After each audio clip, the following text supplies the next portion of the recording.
in order to get on the water, and I'm talking pretty much everywhere in the UK, but I'm specifically referring to the Thames for this, you need, obviously, some kind of kayak, paddleboard, canoe, whatever it is you fancy.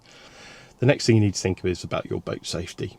So you need some kind of flotation device, whether it be a life jacket. So I started off buying a life jacket which auto-inflates when you fall in the water.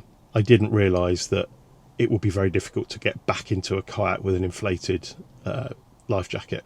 So I quite quickly realised that wasn't going to work, and I bought a buoyancy aid from Palm, I think it is. Now, they make two different types of buoyancy aids, and it's worth considering this. They do a high-backed one, which is what I've bought because I'm sat down in my kayak, or they do a full back version. Some people might want to actually sit and lean against their PFD. For me, I've got a really good seat in my Riot kayak, so I didn't really want that. So that's something else to consider.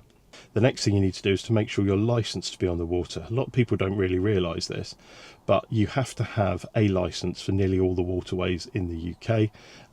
The Paddle UK is who I went to. They give you a yearly licence that covers everywhere in the UK.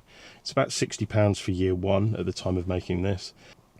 But the Thames Environment Agency licence, for example, is about £55 for a non-powered craft, which obviously canoe and kayak is.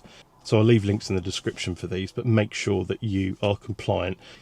The other things which are stating the bleeding obvious: make sure you've got some snacks with you, make sure you've got plenty of water, work on the provision that for some reason you might get stranded, so you might need a torch. Getting a poncho is a really good idea because it's there if it suddenly pours down with rain, but also you can use it to create a shelter above you. So I carry a poncho in the bag. I'm going to do another video about all the bits and pieces that I take out with me just from my own anal peace of mind. The other thing you might want to consider is a bilge pump, or a little pump to pump out water if you flip over the kayak or canoe. It's quite difficult to get water out of a kayak if it's got water in it when you're in the water.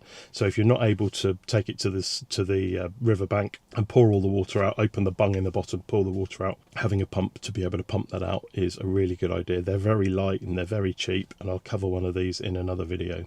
So sorry this isn't particularly exciting, this film. I just thought I'd do a little intro video as to what I got and what I think you might need for starting out kayaking.